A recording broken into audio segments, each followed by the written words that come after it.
আরিফুল হক চৌধুরী, আপনার সময় 8 মিনিট। ধন্যবাদ। সর্বপ্রথম মহান রাব্বুল আলামিনের দরবারে শুকরিয়া আদায় করছি, যিনি আমাকে এই মহান সংসদে কথা বলার সুযোগ দান করেছেন। একই সঙ্গে আপনাকে আন্তরিক ধন্যবাদ জানাই আমাকে বক্তব্য রাখার সুযোগ দেওয়ার জন্য। মাননীয় স্পিকার, আমি গভীর কৃতজ্ঞতার সঙ্গে স্মরণ করছি আমার নির্বাচনী এলাকা 4 আসনের কোম্পানিগঞ্জ, গোয়াইনঘাট, জয়ন্তা এর জনগণকে, যারা গত নির্বাচনে সর্বাধিক প্রায় 1,17,000 ভোটের ব্যবধানে আমাকে বিজয়ী করে এই সংসদে পাঠিয়েছেন। তাদের ভালোবাসা, আস্থা ও সমর্থনের প্রতিদান দেওয়া আমার রাজনৈতিক ও নৈতিক দায়িত্ব। আমি তাদের প্রত্যাশা পূরণে সর্বশক্তি নিয়োগ করব ইনশাআল্লাহ। একই সঙ্গে আমাকে মন্ত্রিসভার সদস্য হিসাবে দায়িত্ব দিয়ে দেশের সেবা করার সুযোগ করে দেওয়ায় মাননীয় প্রধানমন্ত্রী জনাব তারেক রহমানের প্রতি আমি আন্তরিক কৃতজ্ঞতা ও ধন্যবাদ জানাচ্ছি। তার নেতৃত্বে জনগণের প্রত্যাশা বাংলাদেশ গড়ার যে অঙ্গীকার, তার একজন ক্ষুদ্র কর্মী হিসাবে আমি নিজেকে সৌভাগ্যবান মনে করি। মাননীয় স্পিকার, দেশ আজ এক নতুন প্রত্যাশার পথে এগিয়ে চলছে। দীর্ঘদিনের স্থবিরতা, হতাশ ও বৈষম্যের অবসান ঘটিয়ে জনগণের জীবনযাত্রায় ইতিবাচক পরিবর্তন আনার জন্য বর্তমান সরকার স্বল্প সময়ের মধ্যেই নানা রকম পদক্ষেপ নিয়েছে।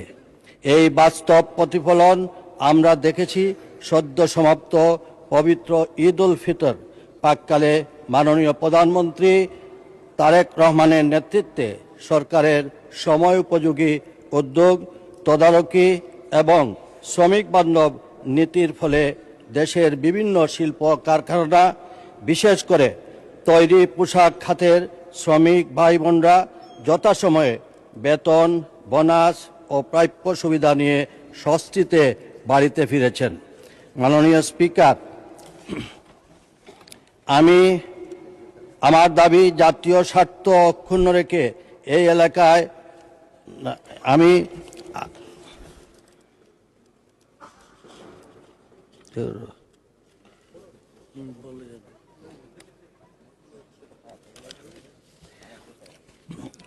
বাড়ি ফিরতে পেরেছেন। নতুন সরকারের মাত্র 1.5-2 মাসের পথ চলায় একটি বড় সফলতা। আমি এজন্য মাননীয় প্রধানমন্ত্রীকে আন্তরিক অভিনন্দন, ধন্যবাদ ও কৃতজ্ঞতা জানাই। কারণ শ্রমিকের মুখে হাসি ফোটানো মানেই দেশের অর্থনীতিকে শক্তিশালী করা, উৎপাদনশীলতাকে এগিয়ে নেওয়া এবং সামাজিক স্থিতিশীলতা নিশ্চিত করা। মাননীয় স্পিকার, বিএনপি সরকার জনগণের মৌলিক অধিকার প্রতিষ্ঠা, কর্মসংস্থান সৃষ্টি, ন্যায্য মূল্য নিশ্চিতকরণ, সামাজিক নিরাপত্তা সম্প্রসারণ, সুশাসন প্রতিষ্ঠা এবং নির্বাচনী অঙ্গীকার বাস্তবায়নের লক্ষ্যে কাজ করে যাচ্ছে। কিন্তু দুঃখজনক হলেও সত্য, সরকারের এই ইতিবাচক অগ্রযাত্রা দেখে একটি স্বার্থান্বেষী মহল তৎপর হয়ে উঠেছে। কিন্তু মাননীয় প্রধানমন্ত্রী তারেক রহমানের নেতৃত্বে বিএনপি সরকার জনগণের প্রত্যাশা অনুযায়ী নির্বাচনী অঙ্গীকার বাস্তবায়নে অটল থাকবে। মাননীয় স্পিকার, আমার নির্বাচনী এলাকা সিলেট 4 বাংলাদেশের অন্যতম সম্ভাবনাময় জনপদ। প্রাকৃতিক সৌন্দর্য, পর্যটন সম্ভাবনা, খনিজ সম্পদ, কৃষি সম্পদ ও মানব সম্পদে এ এলাকা ভরপুর। জাফলংয়ে অপার সৌন্দর্য, গোয়াইনঘাটের পাহাড়, নদী, ঝর্ণা, কোম্পানিগঞ্জের সম্ভাবনাময় অর্থনৈতিক ক্ষেত্র, সব মিলিয়ে এ অঞ্চল শুধু সিলেট নয়, সমগ্র বাংলাদেশের সম্পদ। এই অঞ্চলের মাটি থেকে উত্তোলিত গ্যাস ঢাকা সহ দেশের বিভিন্ন স্থানে শিল্প, বিদ্যুৎ, অর্থনীতির চাকা সচল রাখছে। কিন্তু অত্যন্ত পরিতাপের বিষয় যে এলাকার সম্পদ সারা দেশকে আলোকিত করেছে, সেই এলাকার বহু মানুষ এখনো প্রত্যাশিত গ্যাসের সুবিধা থেকে বঞ্চিত। আমার দাবি, জাতীয় স্বার্থ অক্ষুণ্ণ রেখে এই এলাকায় প্রাকৃতিক সম্পদ থেকে অর্জিত মুনাফার ন্যায্য অংশ রয়্যালিটি স্থানীয় জনগণের জীবন মান উন্নয়নে ব্যয় করতে হবে। এতে অবকাঠামো উন্নয়ন, শিক্ষা, স্বাস্থ্য, যোগাযোগ, কর্মসংস্থান ও পর্যটন খাতে এক নতুন সম্ভাবনার দ্বার উন্মোচিত হবে।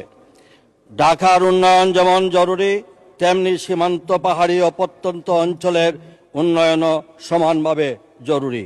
উন্নয়নের সুফল দেশের প্রতিটি মানুষের ঘরে পৌঁছে দিতে হবে, তাহলেই জনগণের ভোটের মর্যাদা রক্ষা পাবে। মাননীয় স্পিকার, সিলেটের সাথে রাজধানী ঢাকা সহ দেশের অন্যান্য অঞ্চলের যোগাযোগ ব্যবস্থাও আরও উন্নত ও কার্যকর করার লক্ষ্যে সড়ক, নৌ, রেলপথ ও বিমান পরিবহন খাতে সমন্বিত উদ্যোগ গ্রহণের জন্য সংশ্লিষ্ট মন্ত্রণালয়ের প্রতি অনুরোধ জানাচ্ছি। একই সঙ্গে সিলেট অঞ্চলে ক্ষুদ্র মাঝারি শিল্পের পাশাপাশি বৃহৎ শিল্প প্রতিষ্ঠান স্থাপনের মাধ্যমে স্থানীয় জনগণের জন্য টেকসই কর্মসংস্থানের সুযোগ সৃষ্টি করতে প্রয়োজনীয় পদক্ষেপ গ্রহণের জন্য সংশ্লিষ্ট মন্ত্রণালয় ও বিভাগের সক্রিয় উদ্যোগ কামনা করছি। মাননীয় স্পিকার, বিশ্বের বিভিন্ন দেশে বিপুল সংখ্যক বাংলাদেশি প্রবাসী হিসাবে কর্মরত, যাদের শ্রম ও অবদানে দেশে বিপুল পরিমাণ বৈদেশিক মুদ্রা প্রবাহিত হয়। তাদের কল্যাণ নিশ্চিত করা এবং প্রবাসী জীবনের নানাবিধ কষ্ট ও দুর্ভোগ কমাতে বর্তমান সরকার অঙ্গীকারবদ্ধ। ভবিষ্যতেও প্রবাসী বাংলাদেশি ও দেশে অবস্থানরত তাদের পরিবারের উন্নয়ন সুরক্ষায় আমাদের প্রচেষ্টা অব্যাহত থাকবে। মাননীয় স্পিকার, আমি আবারও আমার নির্বাচনী এলাকার জনগণকে ধন্যবাদ জানাই। আমাকে যে দায়িত্ব দেওয়া হয়েছে তা আমি সততা ও নিষ্ঠার সাথে পালন করতে চাই। এই মহান সংসদের সহযোগিতা, মাননীয় প্রধানমন্ত্রীর দিক নির্দেশনা ও জনগণের দোয়া নিয়ে আমি দেশ ও মানুষের কল্যাণে কাজ করতে চাই। সেই সাথে আজকে আপনার মাধ্যমে সংশ্লিষ্ট মন্ত্রণালয়গুলোকে আমার নির্বাচনী এলাকা সহ সিলেটের সামগ্রিক উন্নয়নে আপনার দিক নির্দেশনা আশা করে আমার বক্তব্য শেষ করছি। আল্লাহ হাফিজ। ধন্যবাদ মাননীয় মন্ত্রী।